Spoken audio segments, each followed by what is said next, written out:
So I'm going to do this asynchronistically today. I had scheduled for this evening a discussion on autoimmunity, but what I'll try and do is record it this morning and see if I can get it up tonight. If not, it'll be in the next couple of days. Autoimmunity. Let's talk a little bit about how prevalent it is. I personally think that Ayurveda has great tools for reversing a lot of the root causes and symptoms of autoimmune, making quality of life much better. Autoimmune there's many forms, and each day each couple of weeks, they're adding new classifications. As we know in Western medicine, things are broken up into little tiny pieces. In Ayurveda, we see things more holistically. So autoimmune is a condition where the immune system attacks its own body tissues. It's rare individually, but collectively it's affecting between 23 and 50 million Americans. More and more people are getting, the most common is Hashimoto's. I talk to people daily about Hashimoto's. And Hashimoto's is an immune system of the thyroid. So when we're talking about autoimmune, we talk a little bit about our immune system, and essentially when the body turns to attack itself, this is where we get autoimmunity. In Ayurveda, we have a term called ojas, and I'll do a little bit on the whiteboard and talk about this then. And ojas is our ability to fight off any attacks. The cellular intelligence is what gets confused from an Ayurvedic perspective in autoimmune, where the body starts to attack itself. So instead of just attacking outside, it's now attacking itself. So ojas is low. All right. So from a Western perspective, the first autoimmune that was identified was in 1880. This was diabetes. It was just juvenile diabetes at that time. And now we have many. We have rheumatoid arthritis, Hashimoto's, celiac, multiple sclerosis, etc. If you're a woman, you're more at risk of autoimmune. And the Western approach is essentially to suppress the symptoms. There are immunosuppressants that are often used. So I'm going to switch over to a whiteboard, and we'll start talking about root cause of disease from an Ayurvedic perspective. And hopefully you memorize this first part, the tree, because this is everything. What I love about Ayurvedic treatment is that no matter what, we look at an individual, and we each have a different makeup. And in Ayurveda, we call these doshas. And we treat the doshas. We don't treat the disease, we treat the doshas. And at the root of the disease will be when we first started to notice the doshas get out of balance. And so we'll always start there, while at the same time working on the part of disease, the doshas that are affecting the disease in the later parts. And this is where there's tissue damage. This is where Ayurveda is not able to reverse tissue damage, but we can strengthen the underlying system. All right. I say that in most cases. I experienced one client that had issues with eyes, and that was reversed as far as I know. So I need to see my participants and post. All right.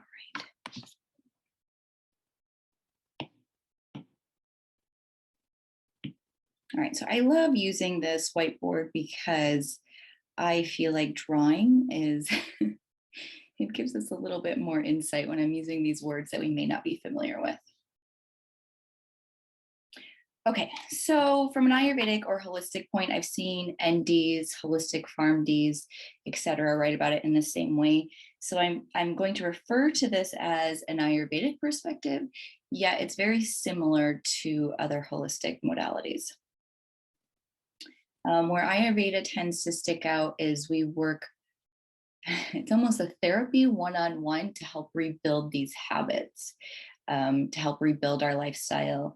And particularly, it's focused on stress and the mind-body connection. Okay, so if we have 4 causes to autoimmune, Western medicine does not really understand what the cause is. The Ayurvedic perspective, overarching view is we've moved away from nature. We've moved away from the natural flow. We've all experienced at some point flow state where we're really in to whatever we're doing and things just seem to come naturally. And even when challenges arise, we work through it in a really smooth manner.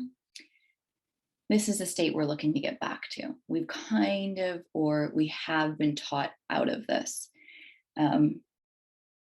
So first, so this is the overarching disease, is moving out of this flow state, moving away from nature.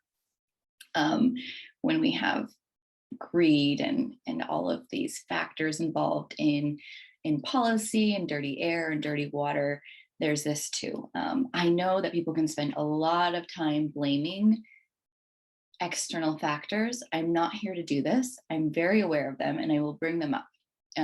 But I like to focus on what we can control and in that way interact with our body and our environment. So in a more specific manner, 4 causes of disease are: 1, gut health. Oops.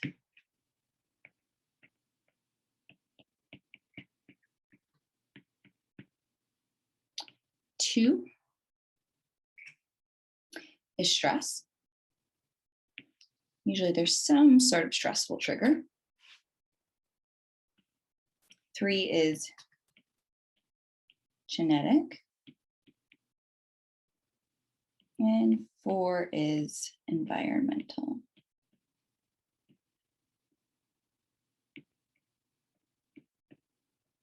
All right. These 2, just going to switch to a different letter, is genetic information hasn't given us as much hope as we thought it would when we first, I want to say it was in the 90s, when we did the sequencing. What seems to be happening is the genetics of our parents are a result of their environment, and of their parents are a result of the grandparents' environment, etc. In Ayurveda, there is a lot of stress put on preconception.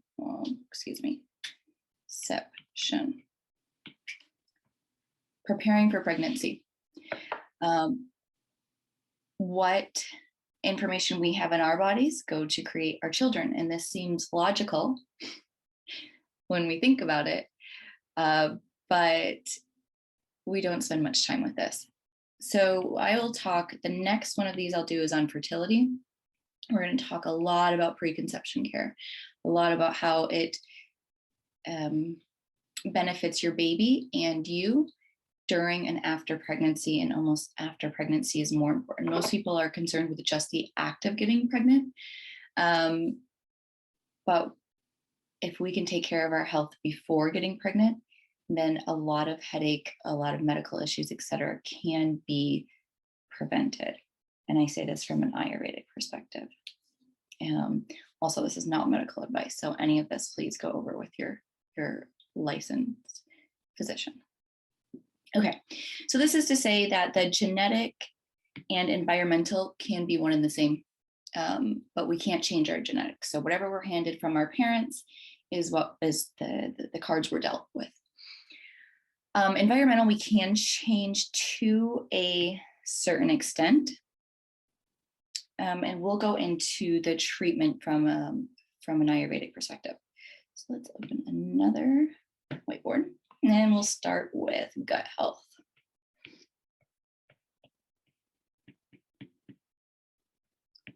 And this is where we will draw our tree.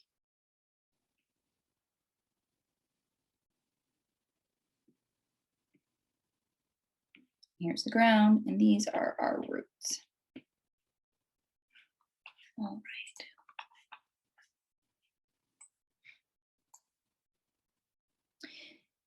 So there's 6 stages of disease. These are 1 through 3. And I'll open up a new whiteboard and we'll go through 1 through 3. The first stage of disease in the gut health aspect. So all of these actually have to do with gut health.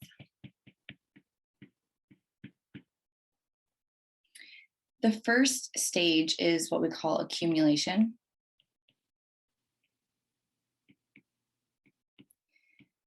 Root cause of autoimmune often is AMA, and AMA can also be called environmental toxins. It can also be if we're not digesting properly. A huge part of Ayurveda is teaching us how to digest properly. This means setting up your meals, fasting. It means spicing. It means eliminating. We'll talk about that in stage 3.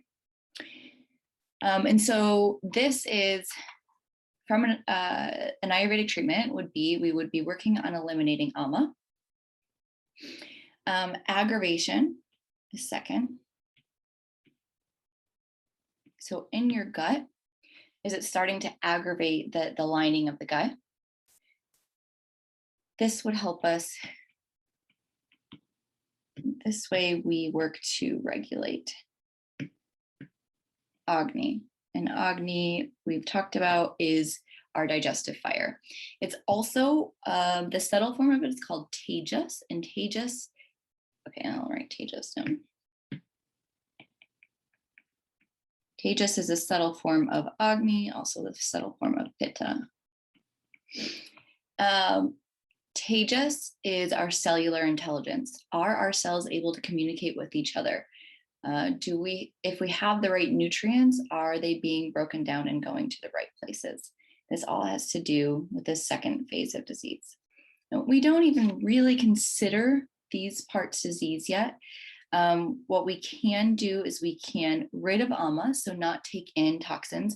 Anything we're putting on our skin and through our nose and through our mouth. So our water, our air, our body products, all have to be filtered through our liver. So this is where the accumulation is. And this is pretty big, especially if you're living in a big city like I am. So reducing the accumulation.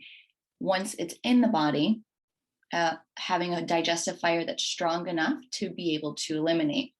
So the third stage of disease is called overflow.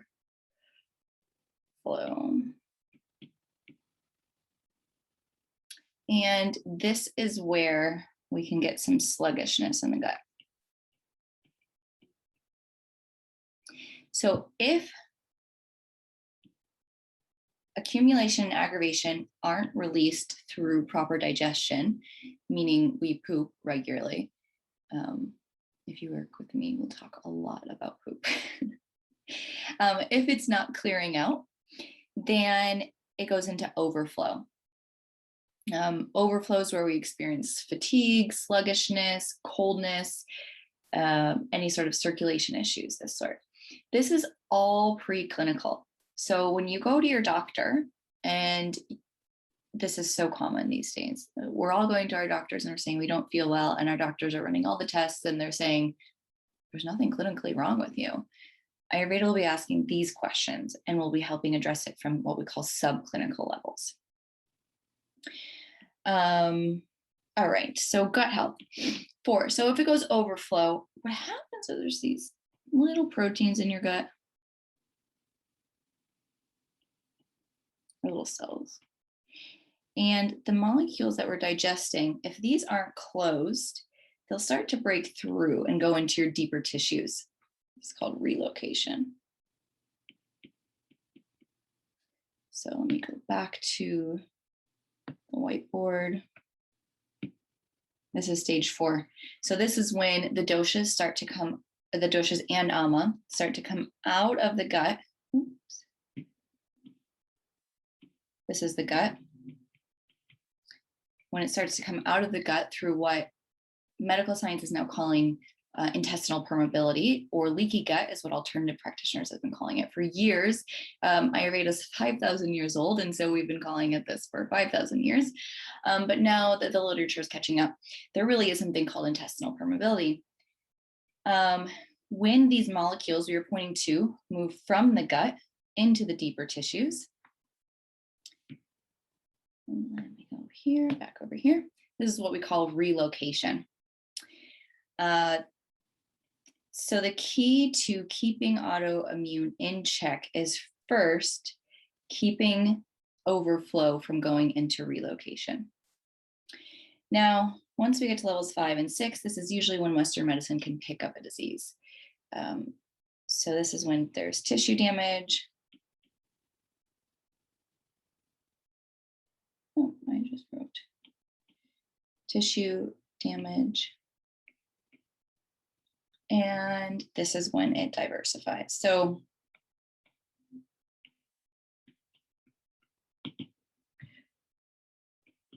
autoimmune, often we know that you're at risk for another autoimmune disease if you have one. So this is where diversification comes. This is usually where Western medicine is able to pick it up as tissue damage.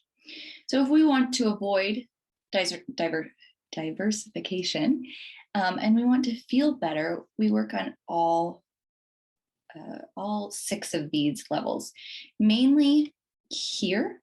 Let me draw this different color.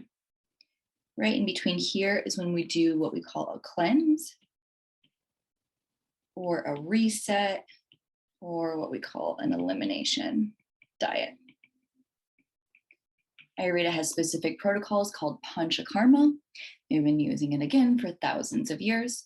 And it is this place in between 3 and 4 that we're working to really bring the doshas, bring the ama back into the gut. And then once everything's working more efficiently, the tissues may be repaired. This is not something that we can promise at all. There may be some tissue repair. All right, so that's the first wave treatment in autoimmunity. And let's look at our 3. So stress is our second.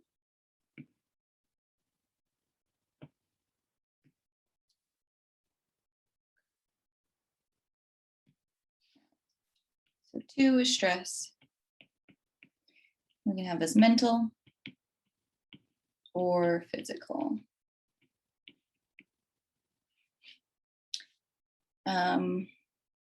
There is a book called Margin. It's written by Dr. What he calls the cause of most of our stress is we don't have a margin. In yoga, we call this space. We call it silence. It is when we move from one activity to the next with clarity. Take a couple of breaths, this sort of thing. Most of us are non-stop. Our nervous system is never moving from this heightened, aware state to a more restful state. Again, modern research now knows that this mental stress leads to us not being able to digest our food properly. Why? Because when we're in this heightened state, we are in fight or flight mode. And, it's not always bad to be in that mode because when you're really on, you're able to stay really focused. So the goal is to balance the 2. So anyways, you're in this fight or flight mode. And our goal is to get into our rest and digest mode. They're called sympathetic and parasympathetic nervous response.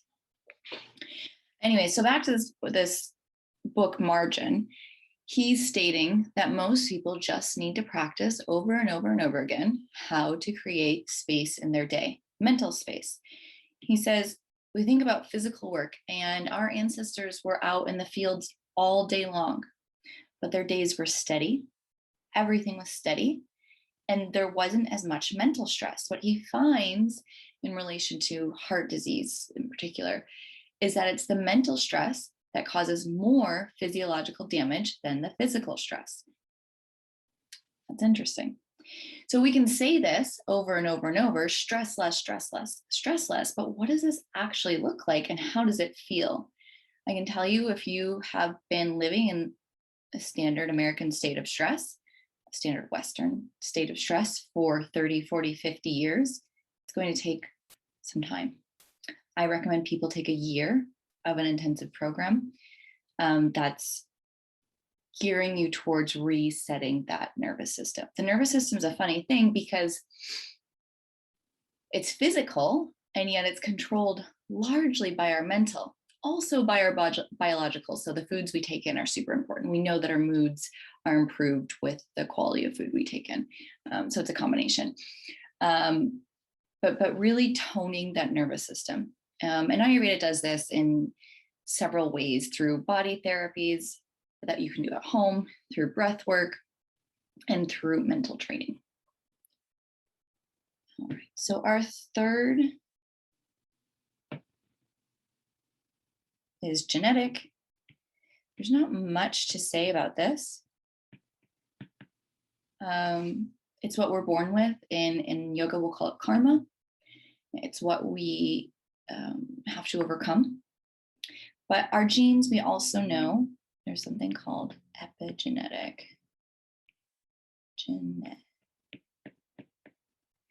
And this ties in with environmental. Environmental. So oftentimes our genes won't turn on if they're not triggered by an environmental trigger. Meaning what we do now often trumps what our genes have laid out the pattern for. They need to be turned on. So in my family, there's diabetes, blood sugar issues. I've flirted with diabetes a few times. So I'm quite familiar with it. I had a gestational diabetes, and then it's pre-diabetic, but I'm no longer. And so I've experienced that the environmental is quite potent in its ability to turn on genes and live a certain experience. Again, this takes time to create a new environment because this also has to do with stress. Environmental can also do with our environmental toxins. What do we mean by toxins? We mean, endocrine disruptors. This is also important when looking at fertility. So we clean these up. This is something you can do today. Start taking note of what's in your house. Do you have lots of smelly candles? Most of those aren't very good for you. Are you living in the city? Try to get out of the city every once in a while. Do you have clean water? And we tend to think our tap water is clean, but spend some time looking into that. Do you have access to largely organic food? Now, there are studies done that say that if you have enough antioxidants in your meals, that it can help to clear away the pesticide residue. This only happens if your digestion is working properly. So I leave you with this. Let's get back.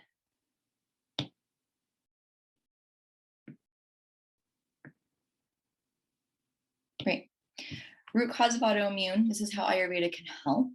This is how we see autoimmune. This stress factor, I also want to note. We talk about doshas a lot. Pitta is root dosha here. It's funny. So I have different teachers and mentors that have been here paving the way for Ayurveda for the last 20 years. Ayurveda is very new in the West. Of course, yoga has been here longer. It's a sister science to yoga. The doctor it's said that he brought Ayurveda to the West is Dr. Lod. He's based out of Albuquerque, New Mexico. He opened the first Ayurvedic Institute. It's called the Ayurvedic Institute. He argues that Pitta is what most modern people are out of balance in. And this has to do with our drive, our motivation, our stress, this constant being on and achieving more. And certainly we can see this. And in this case, we're seeing it reflected in autoimmune conditions, which are unfortunately on the rise. If you have any questions, if you'd like to talk more, please let me know. I will post this in the Facebook group, and I'll put that link below too. All right, I hope this helps. Take care.